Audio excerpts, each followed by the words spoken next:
ગુજરાતની વિવિધ પોસ્ટ ઓફિસોને બોમ્બથી ઉડાવી દેવાની ધમકીભર્યો ઈમેલ મળતા સમગ્ર રાજ્યનું સુરક્ષા તંત્ર એલર્ટ બની ગયું છે. ધમકીને પગલે ભરૂચ ડિવિઝનની મુખ્ય પોસ્ટ ઓફિસ સહિત જિલ્લાના વિવિધ પોસ્ટ ઓફિસો ખાતે સુરક્ષા વ્યવસ્થા વધુ સઘન બનાવવામાં આવી છે.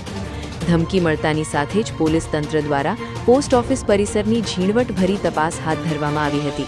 કોઈપણ પ્રકારની શંકાસ્પદ વસ્તુ કે પ્રવૃત્તિ સામે તાત્કાલિક કાર્યવાહી કરી શકાય તે માટે બોમ્બ સ્ક્વોડ અને ડોગ સ્ક્વોડને પણ કામગીરીમાં જોડવામાં આવ્યા હતા. સુરક્ષા એજન્સીઓ દ્વારા પોસ્ટ ઓફિસોના દરેક ખૂણાની ચકાસણી કરવામાં આવી રહી છે, જ્યારે સમગ્ર ઘટનાને અત્યંત ગંભીરતાથી લઈ પોલીસ અને વહીવટી તંત્ર સતત મોનિટરિંગ કરી રહ્યું છે.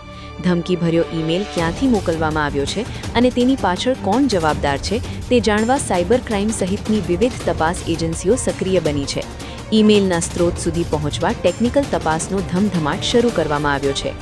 ગુજરાતની પોસ્ટલ સેવાઓને નિશાન બનાવી આપવામાં આવેલી આ ધમકી બાદ રાજ્યભરમાં પોસ્ટ ઓફિસોની સુરક્ષા વ્યવસ્થાની સમીક્ષા કરવામાં આવી રહી છે.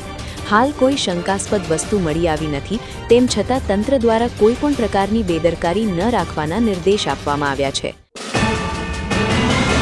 YouTube પર K&K મીડિયા નેટવર્કને સબસ્ક્રાઇબ કરો, Facebook અને Instagram પર ફોલો કરો અને દરેક પોસ્ટને લાઇક અને શેર કરવાનું ભૂલશો નહીં.